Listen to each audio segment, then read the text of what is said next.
Hello guys, welcome back to my channel. Hope you're doing well today, and this video is for KS0 Ultra overclocks.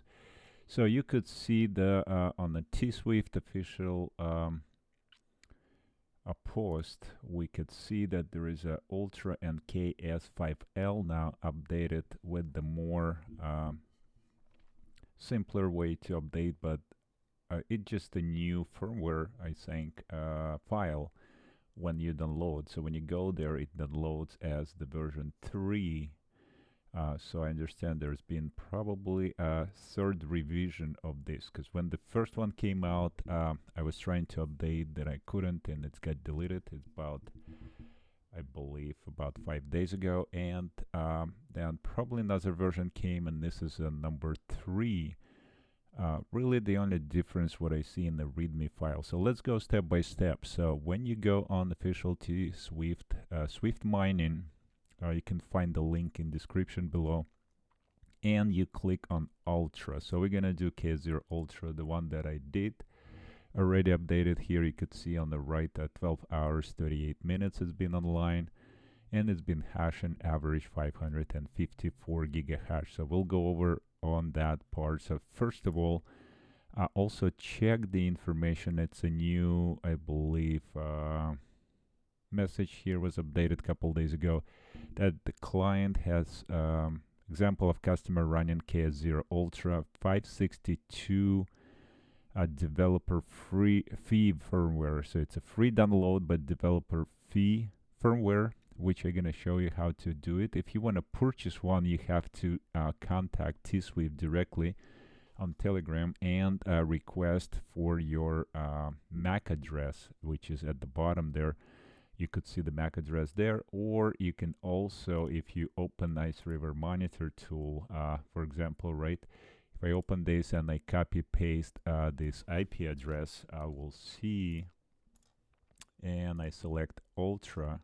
Now, by the way, the Ultra series now showing all its additional, if you don't have that, download the new Iceriver monitor tool, which I also have linked down below.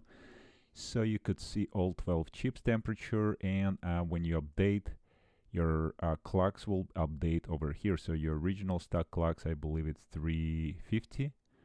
Is it 350?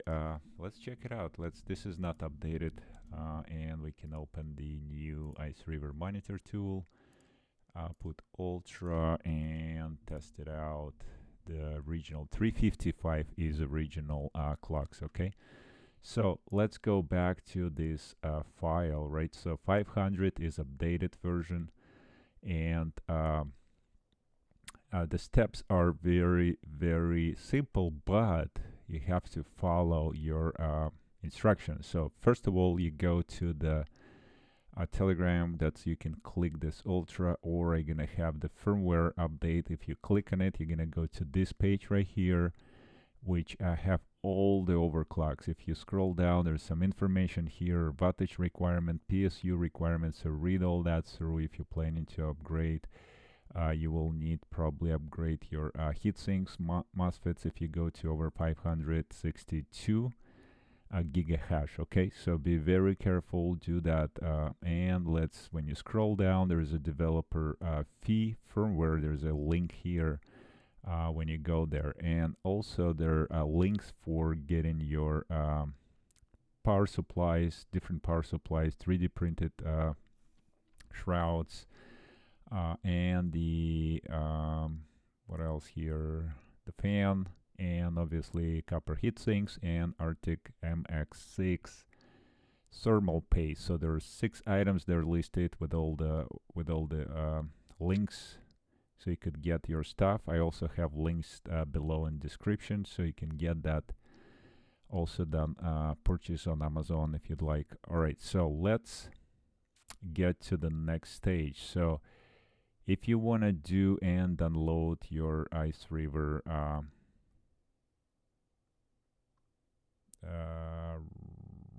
let's go back. Okay, here, developer fee firmware, right? So you could just click here, and or here it's the same, I believe it's the same links, right?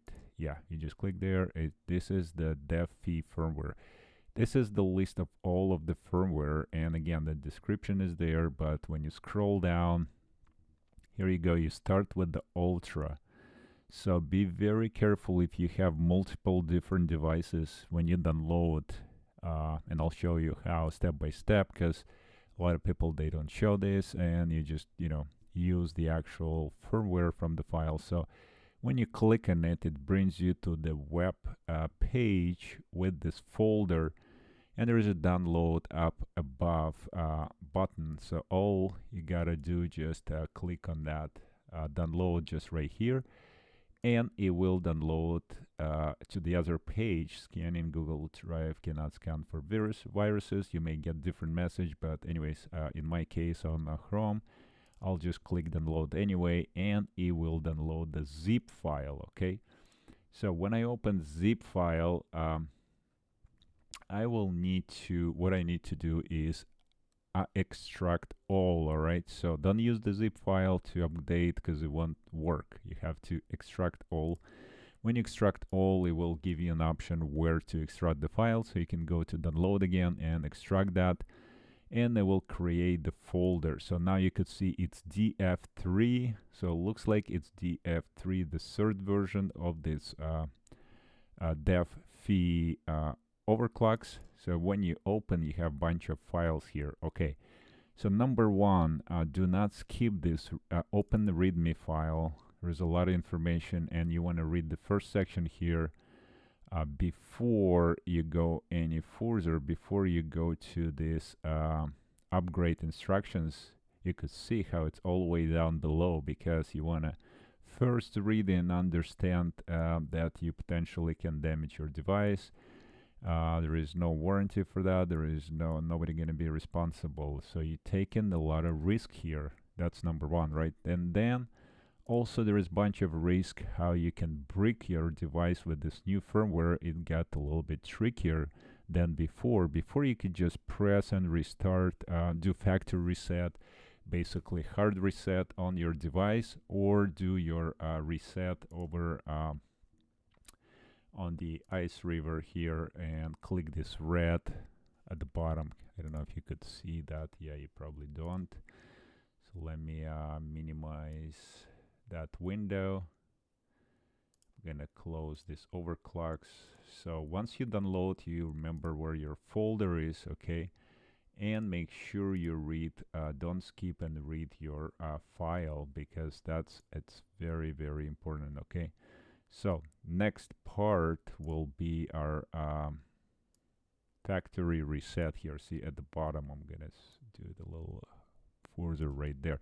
So do not click this factory restore factory settings after you did any of overclocking. Like if you did the overclock, any of the options after initial, there is no way you want to click on that. So be very, very careful when you click restart, because if you misclick and put restore factory settings, you most likely gonna brick your ASIC, okay? And that's true for Ultra and KS5L. So just be really, really cautious and careful about it. And since I already bricked KS5L, you have to really trust me, because it will break. Now I posted video about it already, so you can go check it out, break it, but here you go. So I just want to get the instructions kind of clear, because if you don't do that, it's pretty much you will damage. And on Ultra, you can't simply replace the control board like you can do on KS5L. Your board needs to be reprogrammed, so it's kind of like the whole, you can't do it that quickly like KS5L. You just switch the board and you keep on mining. If you have an extra board, in this case, you just losing your mining time until you fix your machine. And I don't know exactly the process yet. I will be updating, so stay tuned. For now, I'm just giving instruction how not to brick, okay? So never click that.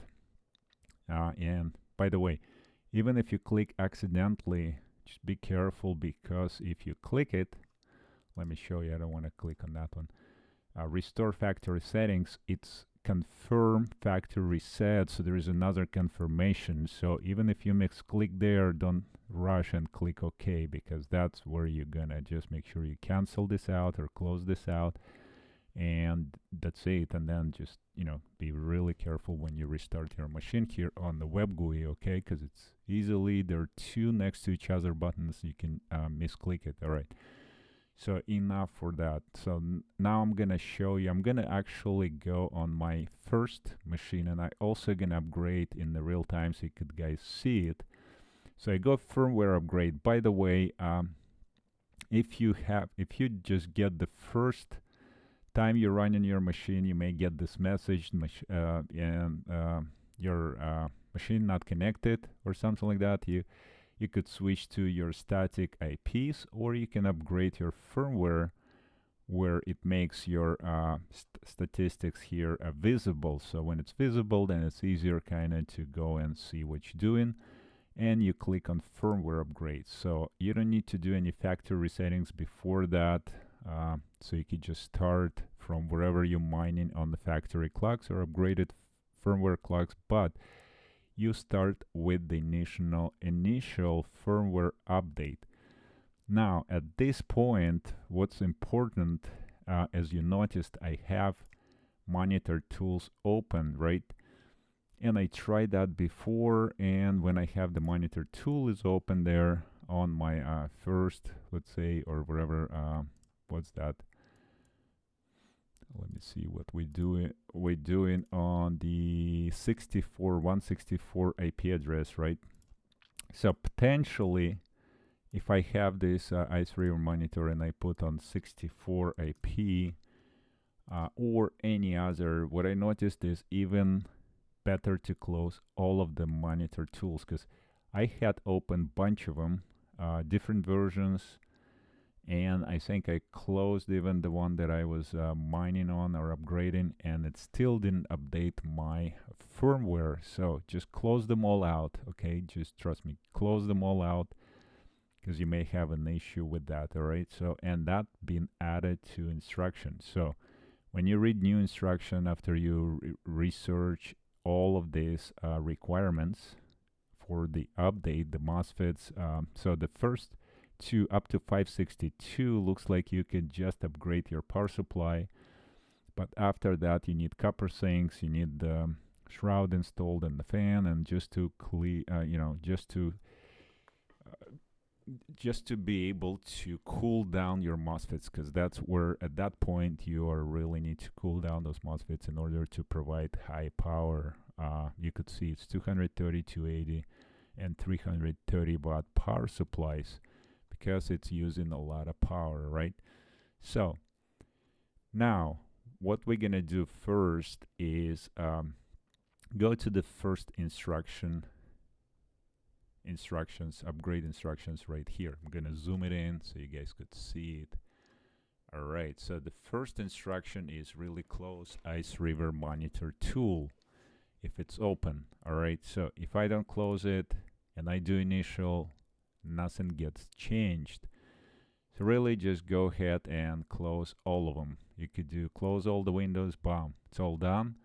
So you can just simply click there and then select close all, right? Or just close individual. Make sure there's nothing open on the Iceriver monitor tool. So the second is upload the included initial file. So initial firmware, that's when you start to do initial. And if you purchased, so be very careful here, if you purchased your overclocks, if you're not using dev fee, using purchased overclocks, they will provide you, like I did here, with the last of your 4-digit of your MAC address. So if you don't use the wrong MAC address, if you have multiple machines, if you purchase at the same time, hopefully you get the file that will support multiple machines. But if you order in different times, a lot of time you will get firmware with supporting MAC address, which is here at the bottom. All right, so just be very careful with the dev fee firmware, you can upgrade. There is no lock-in to your MAC address. It will be a 0.5% fee, mining fee, as you mine. So, but it's free to download. So you've seen it. I just downloaded from the link there, and now I can go to 562. Now there is 3 options there: 556 2GL, G, and GH. So I believe G low, G high, and G version, which typically G low didn't work for me, but it using less power. It's a good one to try. So let's try it out. For this video, I'm just gonna do one. But if it doesn't work, you go to G and then you go to G high. If you need to, you will use more power, but maybe will accept your option. And you can see on 700 you don't have GH because it's a lot of power usage and you may damage your MOSFETs, so, or not able to even cool them down because you're gonna use so much power. So I'm gonna go here and I'll show you the power on this device. So before I upgrade, it's right here. I'm gonna show you the video real time right over here, and this is my Ultra here, number 1, 94 watts on the stock firmware directly on the 12 volts. Now this one is upgraded to 560 or 550, and it's using 180 watts including the fans. So the fans here probably about 6 watts or maybe 10 watts. It's about 172 to 170 watts, 175 watts of the power consumption for the overclocked firmware. It's almost 80 watt extra, right? So we'll see how the number 1 will react to this. So let's upgrade and then we'll come back and check this reading. So it's 94 watts. Stock firmware mining for, let's check it out, how long we're mining first on this device. So let's get out from here. We're mining for 3 hours. Yeah, I just restarted it, so 3 hours, but it's been mining before like the other miners. Let's see, I'll show you guys. Been mining for quite a bit. 2 days without restarting. The other miners, they probably restarted sooner, but at least 2 days. Yeah, looks like I restarted some of these miners because I was trying to install overclocks and it didn't work. And the reason it didn't work because obviously monitor tool was running. So yeah, follow the instructions. So now we go, after you close your monitor tools, you go there, select the file. Now make sure you're using correct, if it's purchased MAC address again, or DEFI firmware. You don't need to worry about that, and you just go and do initial update file, click update and wait. It will take approximately 2 minutes, I think. So let's wait a little bit and I'll come back. All right, once the operation succeeded, you click OK. It will confirm restarting the mining machine message like normally you would do, and then it will do the operation successful. So the miner will take a minute again for miner restart, because if you click home, you don't see the miner until it goes back online. So the restarting process take a minute. After it's visible again, we're gonna go to the step 3. So we did step 0. Let's go back on this. Boom, boom, boom. So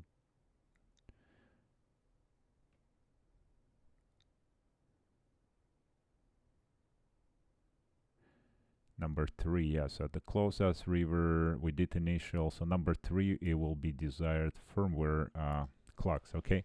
So let's let's wait till it's actually goes online, and then we can go to step number 3 here.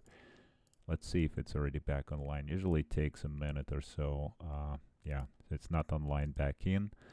Now at this point, when you did initial, I've tried it, and it worked. I used the monitor tool to connect to see, and it did work even with monitor tool, but I do not recommend opening monitor tool probably until you do overclocking firmware first. So after that, you can run your monitor tool and see with the clocks there if the machine working on the new clocks or not. So let's see if it's, yeah, so now it's restarted. Now you noticed when you did initial update, there is really not much you can say if it's updated or not. To be honest, all the information, the version of this, I believe exactly the same. Let's double check. Yeah, 3.3, boot 3.3. Oh, you know what? I noticed after you do initial update 2.15, 2.14. Oh no, it's just a 2.15 file. I think it just updates to that 2.15 version, the latest software, I believe. I mean firmware. Maybe I'm wrong, but looks like it is 2.15, 3.2.15. Anyways, nothing else is different. It will mine just as regular miner on the initial. So then you go to, again, firmware update. Step number 3 to select one of these files. So we're gonna go ahead and try 562GL. Never worked for me L version before, but if it works, you're really lucky. I would say L is for lucky, not for low voltage. It's just for lucky silicon.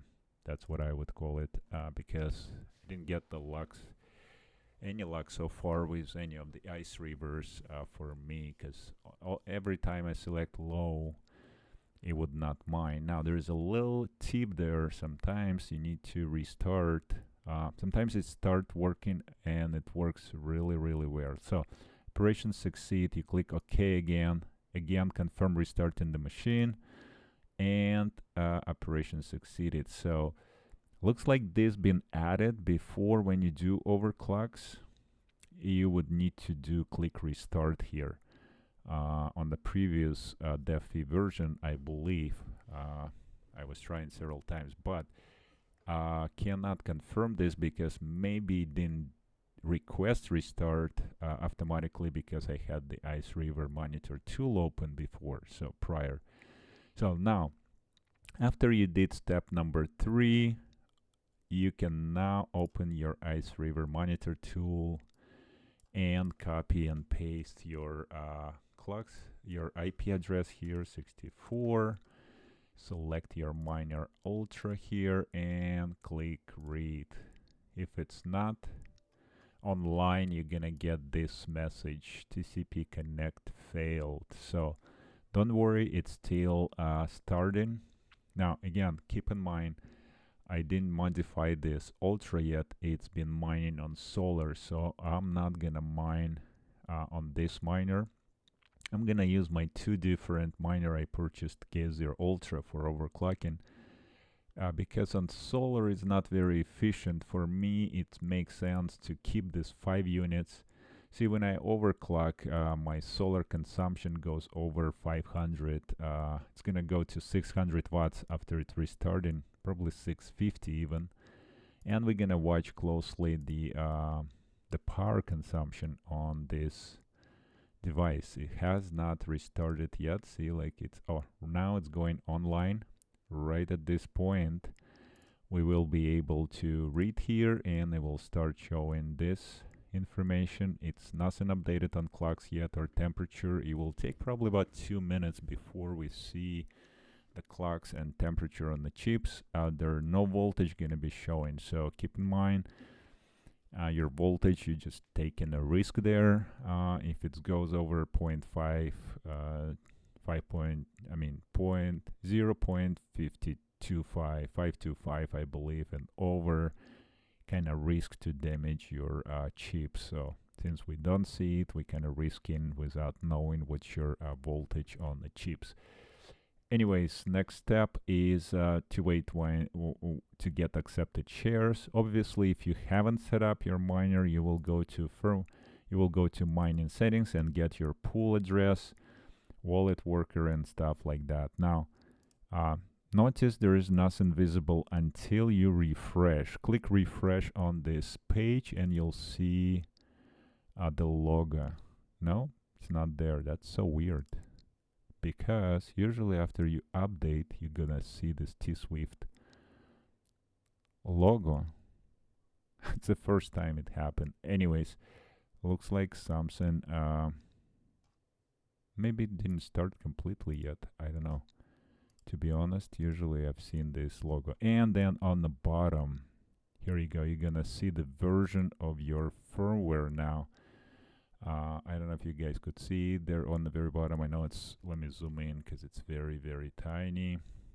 Right over here, you're gonna see the boot image now showing KS0 Ultra 562 version GL. So it's showing the L with the for the low power or low voltage for this version, but the logo did not show up. I don't know why.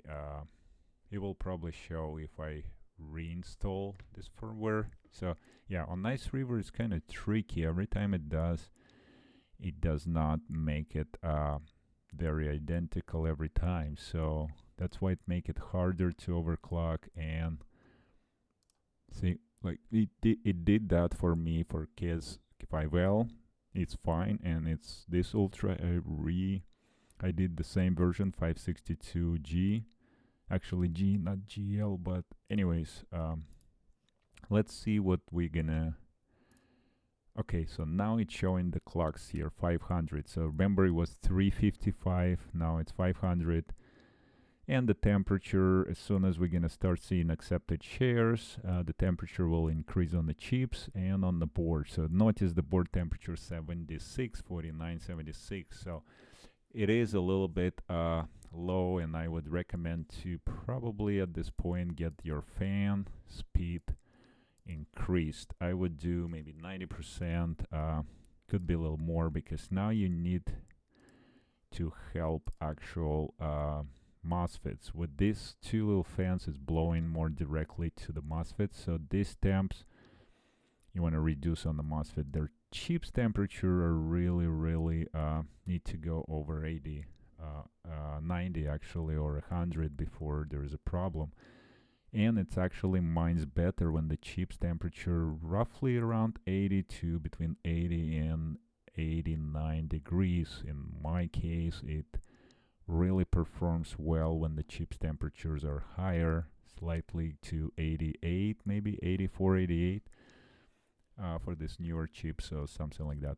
Anyways, if I cool them down closer to 60, it's actually they're not performing really well. Anyways, all of these miners, by the way, they have no fans, and you could see the fan 0, even external fans running on very low speed. And the temperatures, like also on the MOSFET 73, this overclocked one a 91 degrees, so it's a little bit hot. And yeah, the fans runs 100% now, because it's obviously it's a little hot in the garage as well. So you still have to kind of give a little bit of extra fan cooling for this, but this one is 62, 60, 78, all over the place. They're not very consistent. All right, so 50, 80, a lot less, and we'll start getting accepted share. 23 accepted shares, so this miner gonna go online. We need to give it at least probably 35 minutes before we're gonna see 30 full hash rate. And then obviously the average, what's important is average 24 hours rate, because till you get on the pool, your total here, average here, because you may see 600 going like for 15 minutes, it doesn't mean it performs 600 gigahash. It will perform as what you see on 24 hours. So right now my couple of mine going 399, 405, 391, which is kind of low, and then 468 on this one. It has not been 24 hours yet on my number 4 that I overclocked yesterday night. It's been probably only at 12 hours. So Once it's gonna run for a full 24 hours, we'll see more of a clear data of 24 hours hash rate here. And that's where the important part here. If you're using K1 pool, which I do use for all of my KS, I'll show you guys for my KS 5Ls, and you're looking for similar data. I actually look for this 24 hours, actually it's 48 hours chart. So this average of 48 hours, 11.7 terahash. It's not quite 12 terahash, but it will give you a very good idea of how your miner performs and what you get in there on the average rate here. And you have 3-hour here, and also your 24-hour here average 11.6. So you really need to let this machine run 24 hours at least, or a little longer. I would recommend 2 days to see the actual performance. And when you start mining on the new overclocks, you don't need probably to, if it's so low, you probably don't need to wait that long. But if it's performing better, you still want to give it a longer time, at least 1 day or more, okay? Because you will see fluctuating a lot on your web GUI, and performing on your monitor tool could be different. So let's see if it's been 5 minutes, 8 minutes. So yeah, we could see 357 gigahash. So it's still kind of low, but it's not. We're not there yet. So let's come back in about 35 minutes. We'll see how do we do on this L version. If it's not, we'll just have to go to G version. So before we do that, I want to show you guys power consumption on this GL is 156 watts, and it's 1173. Sorry, you cannot see this one, but it's 11.73 amps. This one is 13 amps. So now at this point running on 12, and I am doing 12 volt for this setup because it's directly connected to this battery. It's a solar mining machine, so directly 12 volt. Actually it's 13.3 volts when it charged, goes down to 12 point, even 11.8 volts before supportive power need to kick in. But what I'm trying to say, even at 13 volts, you're 11.8, almost 12 amps. So we are exceeding 10 amp of our barrel connector.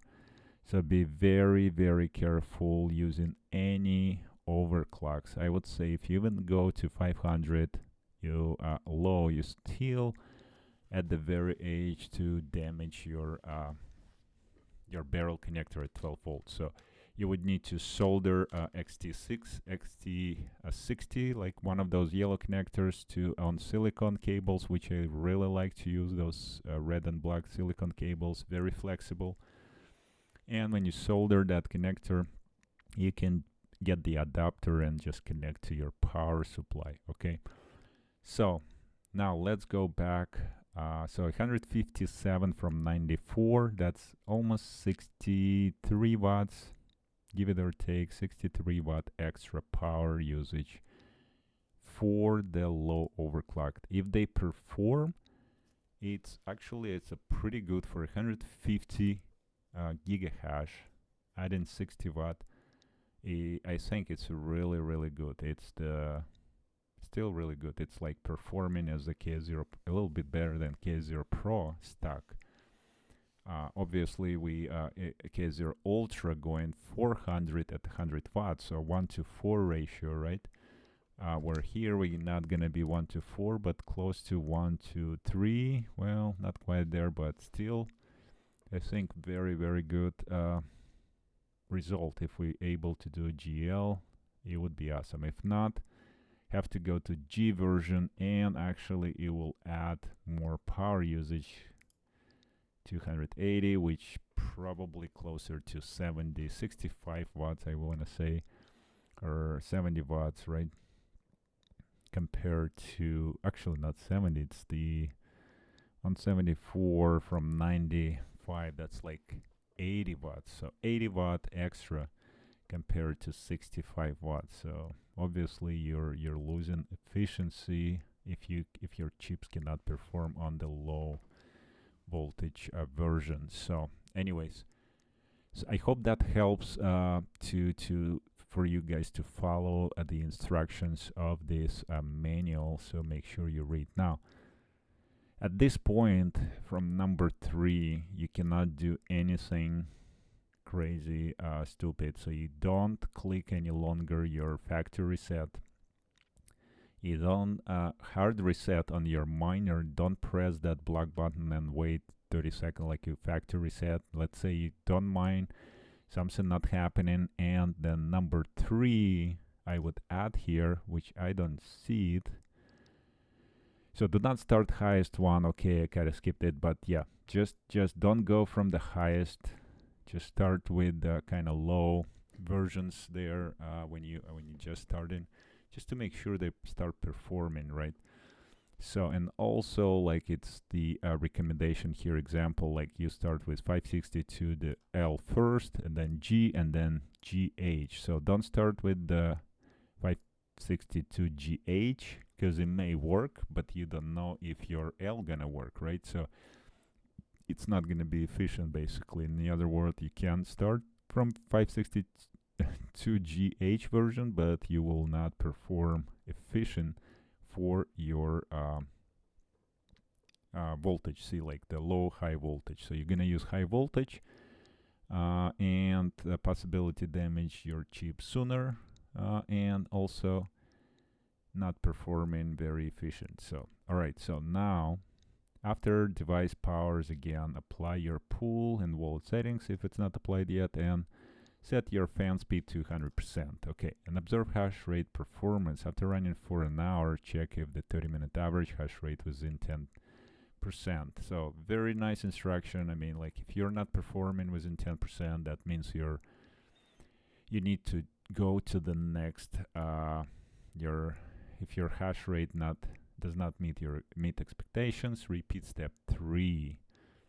So it does say repeat 3, do not go back to step 2. So very important. And do not do step 2 initial after any clocks. Okay, so if you start on your step 3, there is no comeback with any of the factory reset, a hard reset, or initial file. So don't use that initial, mainly just a regular, probably firmware. What you need to do is revert update BGZ file. Use only that file after step 3. Okay. What else can you do after step 3? You can use any of the overclocks listed there. You can try them all. You don't need to do initial. You cannot do initial. So don't go back to step 2 ever, okay? Until you actually revert the update file. I hope I'm giving enough instruction and stressing enough, because if you break this, and by the way, I just got the message, you can actually permanently break your device, which I'm gonna test my KS5L now. The Tswift just sent me a file which I have to run and test it out and see if there is a recovery option. So, and then you restart the machine after upload complete, and you do that's how you reset your factory reset right there. So be very careful. By the way, I haven't tested it out. I need to try that out. Let's do this in this video. Okay, so yes, it did start mining on the L version, but it doesn't. Oh, it did kind of hum to 560 GH. Okay, so let's do this. Let me go with the, oh, and look, now we have the logo here appeared. So now when it start mining, we're actually doing with the logo. Okay. So what I wanted, this video is super long already, 40 minutes. I don't want to go like super crazy, but what's really important, everybody is going to be worried. Hey, if I go initial update like I supposed to, updated the machine, everything run fine, now I want to go back to the initial I mean the factory reset, right? And I want to test this out as well, so it will take probably another 5-10 minutes. So I'm not gonna hold, I'm just gonna go and pause this video. Okay, so I did the initial update on this machine, restarted. So next will be updating to the overclocks. All right, so now I updated to 562G version. This miner is the one we're testing to be able to reverse, and the operation succeeded. So we're gonna have this miner with the IP 116 now under test. So my miner number 2. And at this point, I can also run the Iceriver monitor tool. Let's check it out and put Ultra there. So once it's visible and started, here it's not restarted yet, but once we can see it, I'm gonna start and perform reverse to the factory settings. I want to really test it real time, just to make sure it works for anybody trying to get it. Let's say you decide, okay, you don't need that, or it's taking or too much power, too much heat, and it's not efficient enough for your setup. So you definitely want to know the options, right? So let's get that done. Let's see if we are getting any closer there. All right, let's try read again. So not connected yet. So we'll give it a minute and come back. Okay, so yeah, it started just 8 seconds. So basically, it will just start appearing here. And I probably want to give it so we could see the clocks. Once we see the clocks, then I'll do the reset. And by the way, again, look, there is no logo again here while it's starting, I guess. So don't worry about it. If you don't get logo immediately, it doesn't mean your machine did not accept the clocks. But the actual firmware at the bottom here will show up. So before, if your Iceriver monitor tool is open, right over here, you will see that your version did not change. So you're not going to have Tswift 562 or wherever the version you choose of your miner. So, and then you have to check again. So if you did not do anything on that part, and well, I guess you just have to be really careful to go backwards. But if you did not perform update, and after you do overclocks and there nothing changed here, I had that before multiple times. And obviously, I've seen my Iceriver monitor tool was open, right? So if it's open, have to make sure close all the windows with Iceriver monitor tool, and then at that point you can perform that part. Okay, so now we'll come back in about probably 8-10 minutes and check it out how we can reverse this clocks. All right, I mean overclocks firmware. All right, so it looks like it's been 20 minutes, and you could see it's going to 530 gigahash here, and the temperature is actually 92 degrees on the MOSFET, so getting really critical here already. So you have to be really careful what's your environment, I guess, even on 562 version going to even G. I wouldn't try GH because it's probably gonna use more power and even more heated up this MOSFETs. So let's go and try to, and by the way, I still don't have logo. I guess logo may appear after like, I don't know, more than 20 minutes, maybe 30 minutes. I have no idea, but somehow it did appear before. So let's just hope it will appear or not. Probably not at this point. So I will just perform to reset back and make sure it's running on the so from this point you don't want to click initial update, because if you do initial you will brick your machine. If you do your factory, the firmware, like if you download this latest version and you try to install it, you're probably gonna break that as well. Permanently. By the way, if you use that, you will permanently damage your machine, so be really careful, and it won't be able to repair unless you send back to Iceriver. Now, what you don't want to do is do restore factory at this point, and you don't want to hard reset machine, okay? So be extra careful doing these steps. So revert update is your only option here to do it yourself. And now it's, let's try revert. Hopefully it will not break my KS0 Ultra here, the IP116. So just remember that one, okay?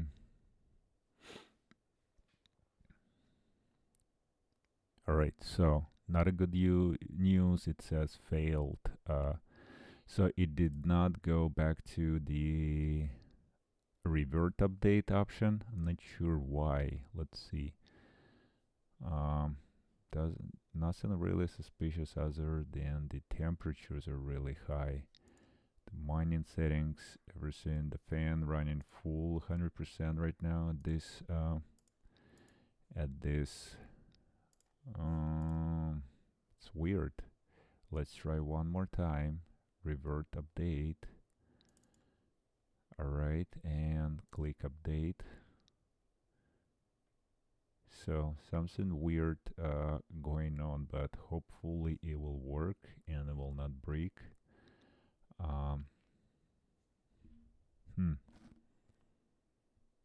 The first time it's kind of get the failed message, so I had to refresh all the pages. Oh, operation succeed. All right, maybe, okay, so hopefully we'll get that back. But this 116, let me make sure I'm not running 116. Yes, I do. I may need to close this Iceriver monitor tool as well. I haven't closed that when I did this, but I would recommend just close the Iceriver monitor tool so it does not affect your update. And it looks at the chip temperature, they go over 94. So yeah, you could use that. It looks like 562G, but have to really monitor and make sure you're not overheating your device. This one GL, it looks like running a lot cooler. On this number one, it has a shroud with the fan, which runs like only 1000 CFM or 1200 CFM, so really low speed. But the temperatures are really nice. I really like it. We'll see, and it performs pretty well so far on 30-minute hash rate. Look at this, 46-minute. I'm getting 572 average, which is really nice. If it averages up to 560, I'll be happy with that overclocks, because it uses a lot less power. It's only, oh, and look, the power usage dropped to 136 watts. Wow, that's amazing. That's only, now, it's only 40 watts difference. 40 watts for another 150. This is really efficient. So the L is always try your L version, I guess. That would be my number one recommendation. My number 4 looks like being restarted here. And why number 4? Let's see what's going on with this. Did I do something? Oh, I did restart it somehow. What did I do? Maybe I reverse. Did I reverse? No, it's 562G.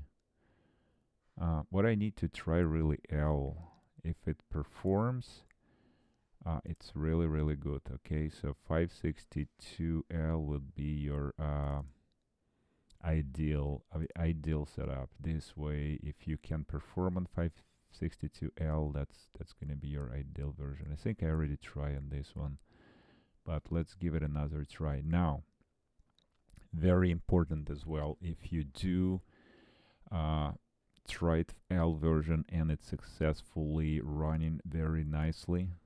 Please do not restart your machine, because what I noticed before, after you restart it, after you click restart or your power reset, you may not gonna go back to the same performance. Every time you restart, it performs slightly different. I don't know why, but these Iceriver machines, they not consistent on performance after restarting. I noticed that sometimes I had to restart my KS3 couple times until it goes to 9 terahash, because it drops. Sometimes it goes like 9.7, 9.8, 8.7, 8.6 on the 9.8.8 version, or 875 is that clocks, right? But once in a while you restart and it goes to 9, and you want to keep it there. Keep it there, do not restart, because it may not gonna perform same way after restarting the machines, okay? So let's go back and see what happened into our reverse. Okay, it still says 562 here. Just making me nervous. Maybe it didn't do anything because I am still running this. Let's see if the clocks, yeah. See, the clocks didn't change. So what it means, it's still running on this 500 clocks.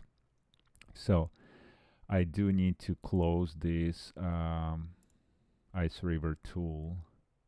Probably all of them.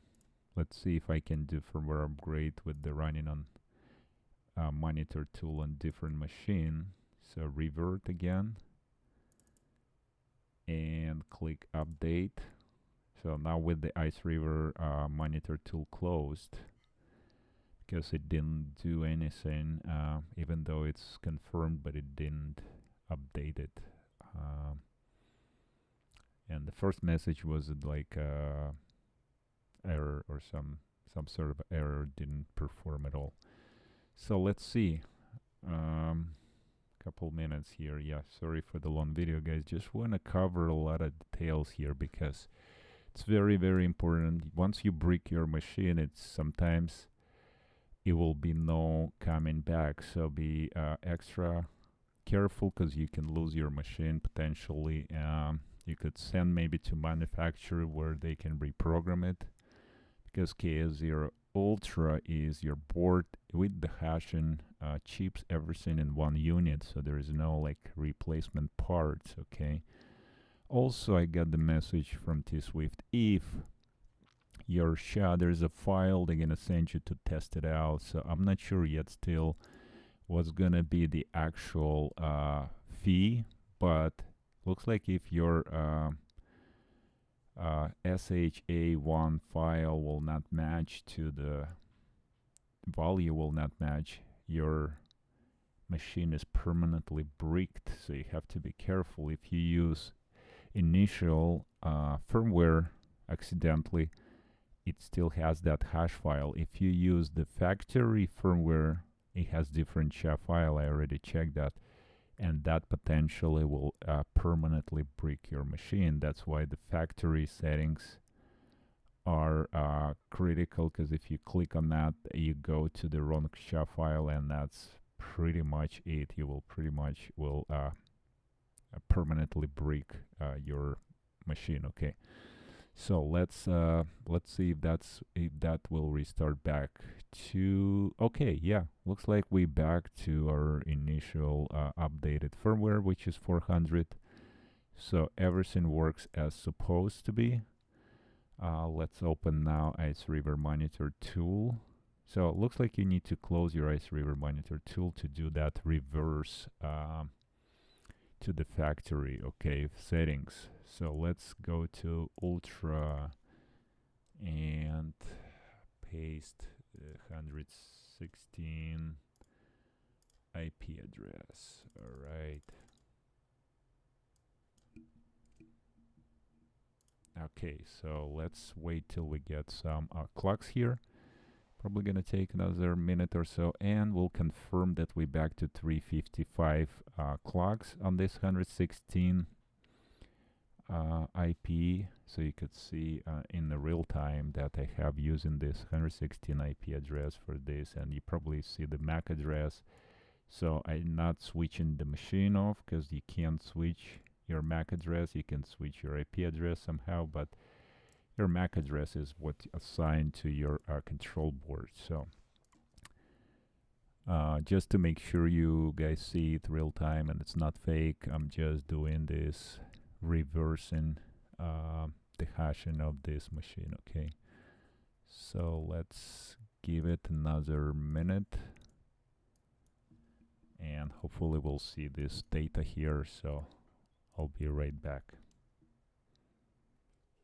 All right, so it's been almost an hour now, and looks like yeah, it's back to a 400 gigahash version. So average 30-minute 400. So looks like temps back how it was. Looks like a board temp running a little bit higher.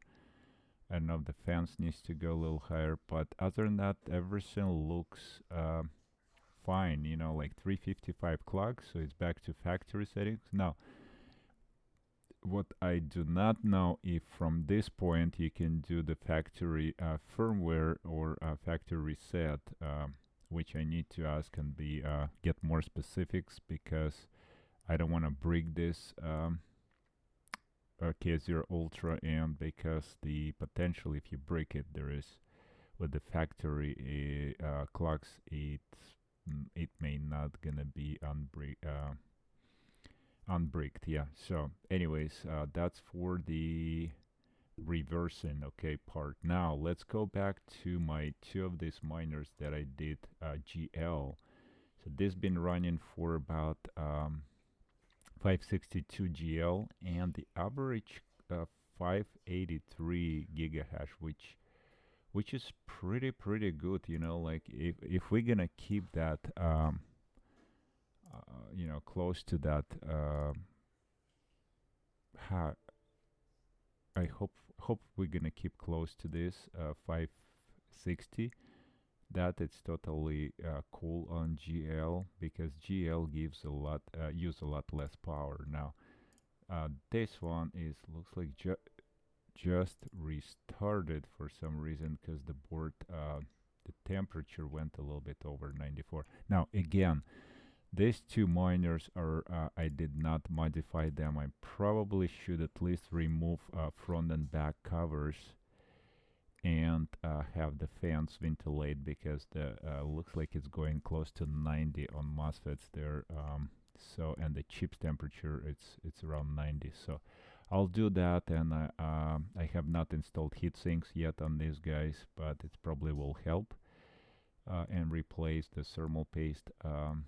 Other than that, it's the, let's take a look at power consumption again. So yeah, this unit is restarting, but it's actually went a little higher, like 160 now, from 150. So, and it's been fluctuating. It went to 135, 140. So when the hash rate, I guess, dropping, the power consumption goes down a little bit. And the second one was going 160 as well on the L version, 180 on the G version. I haven't tried high version, but I do need to take out the front and back cover plates. I do have Fusion Design kit on this right now installed with the fans, minimum fan speed. I could adjust a little bit higher fan speed, probably right now at the minimum, probably 600 RPM, so it's really not cooling anything really much, so I need to kind of increase that and hopefully cool down a little bit more. So I guess that's it for this video. Sorry it took over almost an hour, but I want to be really give a lot of details here, because it's really important. You don't want to break your system here. Once you break, it's really difficult to do anything, and they may end up just having the not working unit there. Maybe the only option is to send to manufacturer back to the factory, and it costs a lot of money for shipment. Anyways guys, thanks for watching, and we'll see you on the next one.